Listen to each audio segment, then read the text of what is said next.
Right now, as of recording this, hashtag Ontario vaccine is trending because people are trying to book their second doses and they aren't being able to get through. It is a complete shit show trying to book. People have been waiting for over an hour, sometimes up to 2 hours. And then when they finally get through, either the website crashes or they are told that they're in like place number 1,647,832. And this is a sign of the government's own incompetence, which makes me really scared for what's supposed to be phase one of reopening this Friday. Supposedly, this upcoming Friday, Ontario begins its grand reopening plan because now there's more people being vaccinated.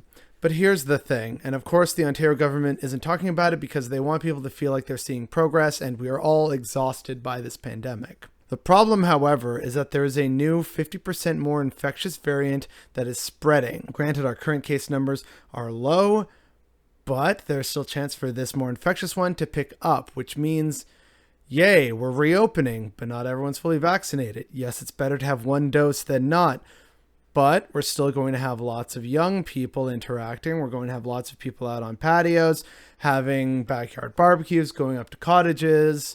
Even though we shouldn't be mixing households, a lot of people are going to do that because it's been a long time and it's summer and outdoors, and people will make justifications.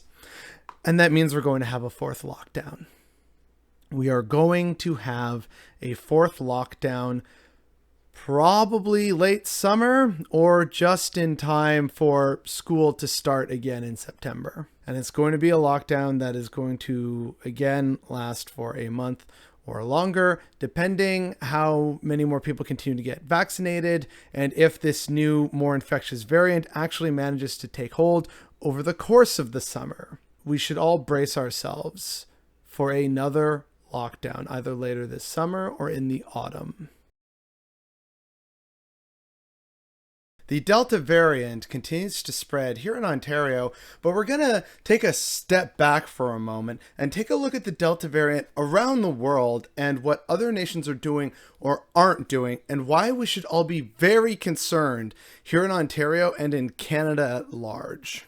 So, for starters, it's currently in the news that Hong Kong is banning all flights from the UK in order to stop the Delta variant. Now, for those potentially unaware, the Delta variant is basically the variant that has taken over in the UK, and it's not looking good. The UK under Boris Johnson already said, yeah, you know what, we're gonna open up on July 19th, everything should be good to go, and it's not. It is nowhere near close. Now, to be fair, the, data on the Delta variant is still incredibly limited. So some people are saying if you're fully vaxxed, you're still perfectly fine.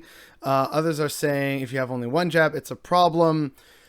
Some are saying it could be a game changer. Others are saying it's not. It's kind of a chaotic time out there. However, over in the UK, where, this kind of originated and has taken hold and is then spreading because, again, we didn't really curb travel restrictions until it's kind of too late, the Delta variant is causing a 58.7% surge in cases, but also a 72% increase in COVID-19 deaths and a 10% increase in hospitalizations. And that's all in 1 week's worth of numbers from the UK. And in terms of the variant saturation, it's basically the only one that's spreading around now in the UK. The Delta variant is accounting for 96 to 100% of cases that have been recorded in the UK. And again, over in England, the majority of these deaths from the Delta variant are from people who have at least been partially vaccinated. So even if we're, partially jabbed, it's still not effective, at least not fully. And again, this brings it all back to what's currently happening here in Ontario and a grim prediction that I made a while back. We're starting to open. People are desperate. We really want to see friends and family and go out. I've seen the lineups at stores. We want to go shopping. We want to go and, have beers and drinks and disgusting junk food out on patios. Like, I get it. It's summer. We want to do things. We want to see people again. Believe me, I'm there with you. But if this continues, and we know the Delta variant is already here, if this continues to spread while many of us, including a lot of our young people, are either partially jabbed or not even jabbed at all yet, this could be a very bad problem and we're going to have to deal with another lockdown, as I predicted, either, August, September time. Even with some of this news and the hopes that maybe, the vaccinations, even if it's just partial, will help keep it contained,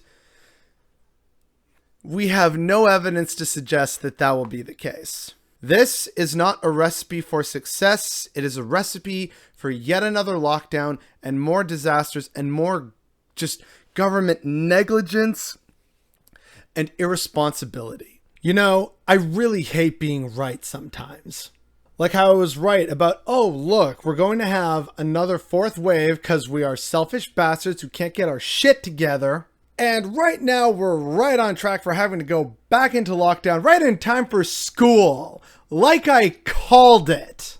Here in Canada, doctors are already saying we've entered a fourth wave, and it's probably going to target the unvaccinated, which is young people, and also children. Because again, we did this order of preference of, okay, we got to vaccinate those most at risk, then the elderly, and then go down, down, down, down, down. So unfortunately, there's a lot of young people out there who are being forced to work again in unsafe conditions because we insist on being selfish and opening things up again. And the children who can't actually be vaccinated just yet. And yet we're not making proper preparations for sending them back to school. And this is the same in America. And of course, yes, the anti-vaxxers are to blame. But what's absolutely pissing me off today is the absolute height, the crescendo of hypocrisy that they have achieved. There are people out there on Twitter, Reddit, Instagram, wherever, Facebook, right now saying, well, it's not as deadly as the earlier ones. This is all just a big load of nonsense. So here's just a casual selection of headlines from around the internet today.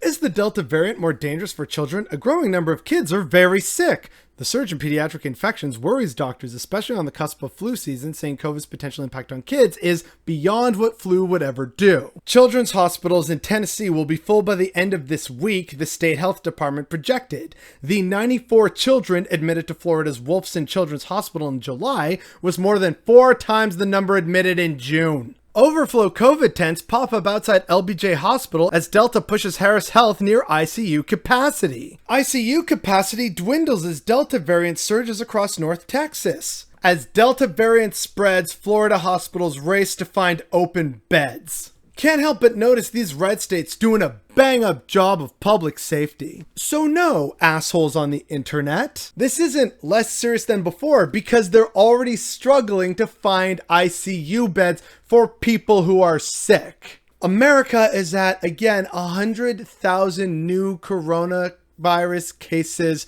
a day. And I think it's Governor Abbott who is now requesting medical staff from other states to come in to help deal with the rising numbers and the limited capacity. Stop living in fantasy land. This is nowhere near over, and you are now directly putting children at risk. Remember how this all started with, oh, well, you know what? I'm not getting my kid the vaccine. We're not going to get the vaccine. Who knows what's in it? Meanwhile, people took like fish cleaners and stuff instead because that's way more reliable. And all this talk about, no, I'm making this decision to keep my child safe. It's about my child's safety.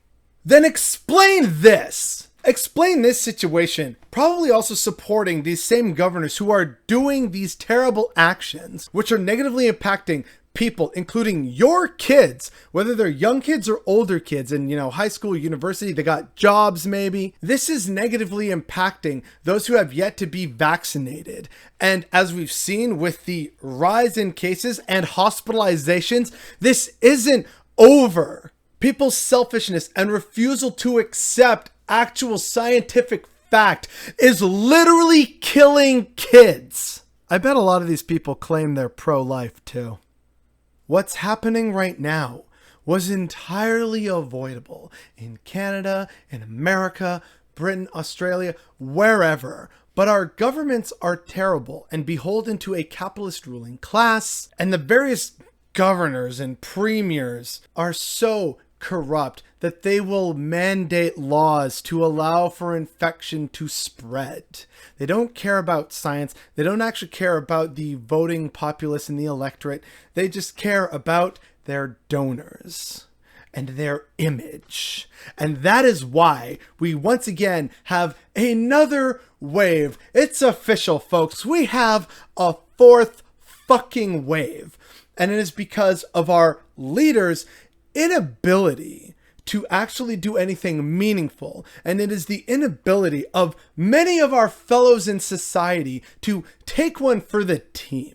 The people who say they would gladly take a bullet for their country can't take a fucking shot in the arm for it. These patriots just absolutely making the situation last longer than it needs to. They are the architects of their own problems, and they're dragging us down with them. And again, really want to stress this. They are harming children by doing so. Children are at risk because of the actions of selfish individuals in society, as well as governments being incapable and utterly afraid to do anything meaningful to actually get this situation under control because, oh no, that'll piss off my capitalist donors and I can't have that because I like money and power. That's the situation we're at right now, which unfortunately is something I called months ago. And I hate that. I really hate being right. I hate being right about all the many terrible things that we could have avoided, but decided not to, for a variety of terrible, stupid, and selfish reasons. Me being right about some of the worst things that were entirely avoidable and I would have loved to be wrong, and yet unfortunately I'm right, that's what's bothering me today.